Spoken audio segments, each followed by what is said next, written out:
Est-ce que vous êtes à l'écoute de vos émotions? Vraiment à l'écoute. Êtes-vous capable de les sentir, de les vivre, de les nommer en relation?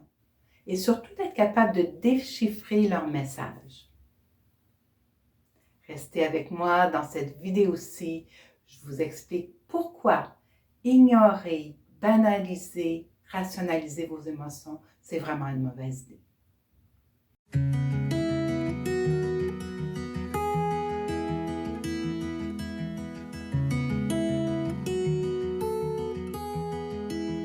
Bonjour, je m'appelle Joanne Renaud, je suis TRA, thérapeute en relation d'aide par la NDC depuis 2019.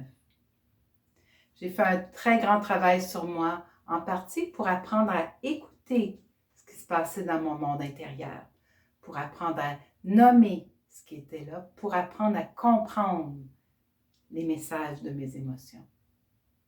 J'ai l'air calme comme ça, puis je le suis assez souvent effectivement, mais ça m'arrive d'être une petite boule d'émotion à l'intérieur. Alors maintenant que j'ai fait ce travail-là sur moi, ça me fait plaisir d'aider les autres pour apprendre à apprivoiser ce qui se passe à l'intérieur.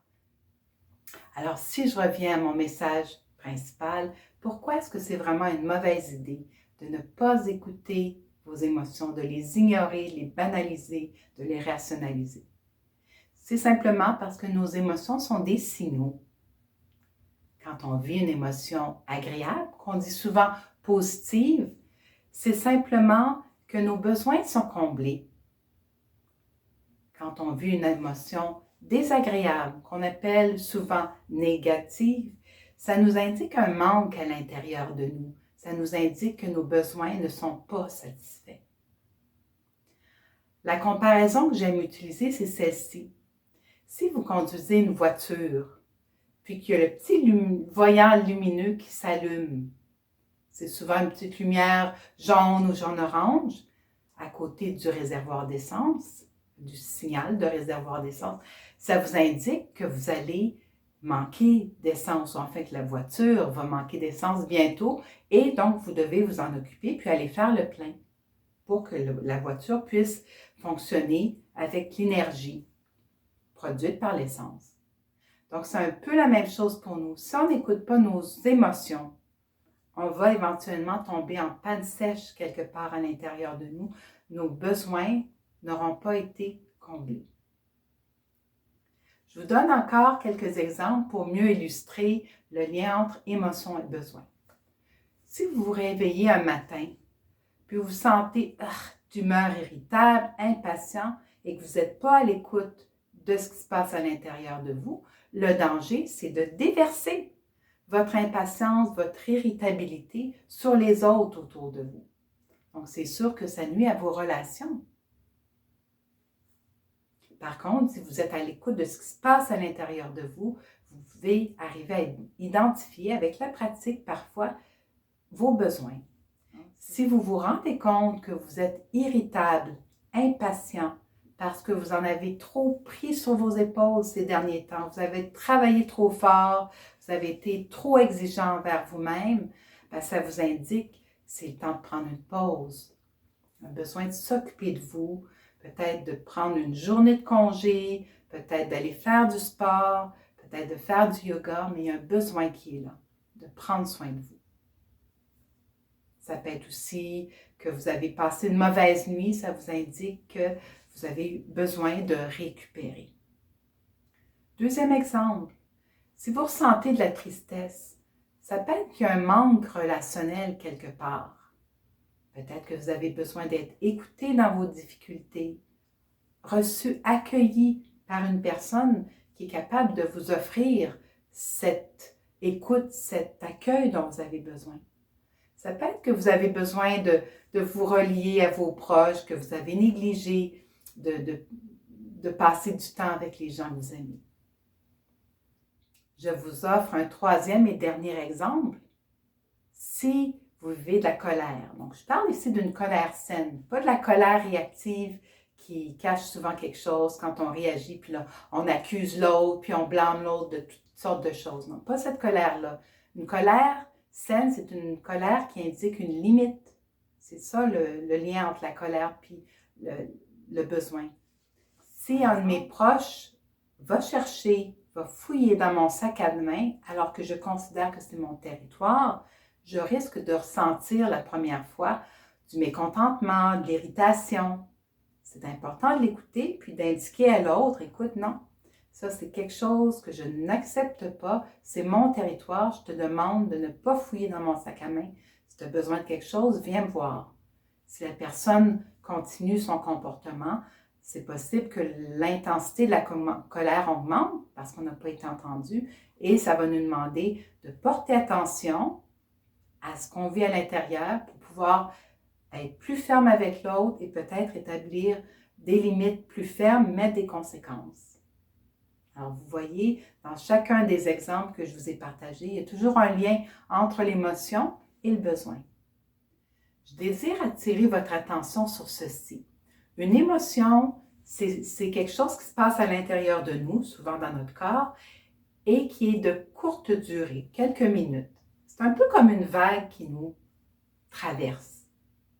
Par exemple, si je reçois un texto d'un homme qui m'intéresse, je le trouve beau, je le trouve accueillant, je le trouve gentil avec moi, et lui s'intéresse à moi en retour, je peux ressentir une excitation à l'idée d'aller le rencontrer. Hein? Parce que son invitation comble un besoin que j'ai d'établir une relation intime avec une personne que je trouve intéressante et qui s'intéresse à moi. Si je reçois un texto d'une amie qui m'écrit « je suis à l'hôpital, j'ai un accident », ben moi, ça peut générer de la surprise dans ce que je reçois, puis aussi une insécurité. Puis le besoin, c'est de me sécuriser, puis de voir avec mon amie si elle a besoin d'aide, si je peux lui apporter mon support.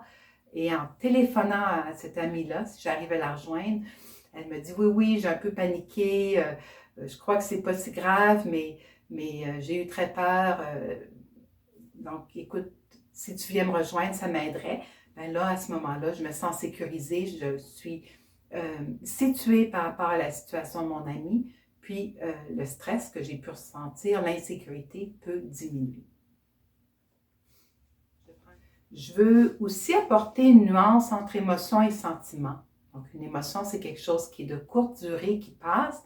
Un sentiment peut être d'une durée plus longue, c'est quelque chose d'un peu plus complexe et il y a souvent un lien entre ce qu'on vit à l'intérieur et les pensées aussi qui nous trottent dans la tête et des fois il y a comme un entretien entre le vécu puis les pensées. Puis à ce moment-là, ça nous demande tout de même d'être à l'écoute de nos sentiments pour arriver à apprivoiser ce qui se passe pour nous. On peut avoir par exemple un sentiment de mélancolie, un sentiment de sérénité. Et puis pour finir, je veux aussi parler du fait que parfois on reste coincé. On reste coincé dans nos émotions souffrantes. À ce moment-là, on n'arrive pas à faire le lien entre l'émotion et le besoin. On marine dans ce qui est désagréable. À ce moment-là, ça peut nous demander une aide professionnelle médicale ou encore d'aller chercher de l'aide professionnelle, de la relation d'aide pour nous aider à identifier ce qui se passe à l'intérieur de nous. Déjà, de nommer, d'être accueilli dans nos vécus souffrants, ça peut apporter un apaisement important pour plusieurs d'entre nous. Alors voici, ça complète ce que je voulais vous transmettre aujourd'hui. Si vous avez apprécié ma vidéo, je vous invite à cliquer j'aime ou à la partager avec quelqu'un qui pourrait en avoir besoin. J'ai également envie de vous offrir mon guide gratuit qui s'intitule 8 pistes pour accroître l'amour de soi et être plus épanoui. Si mon guide vous intéresse, je vous invite à le télécharger en cliquant sur le lien qui est inscrit dans la description de la vidéo en dessous de la vidéo. Alors voilà, ça m'a fait plaisir de vous offrir, de vous transmettre mes connaissances. Je vous souhaite un bon cheminement pour apprendre à apprivoiser votre monde intérieur et pour pouvoir mieux vous occuper de vos besoins. À une prochaine! Bonne fin de journée.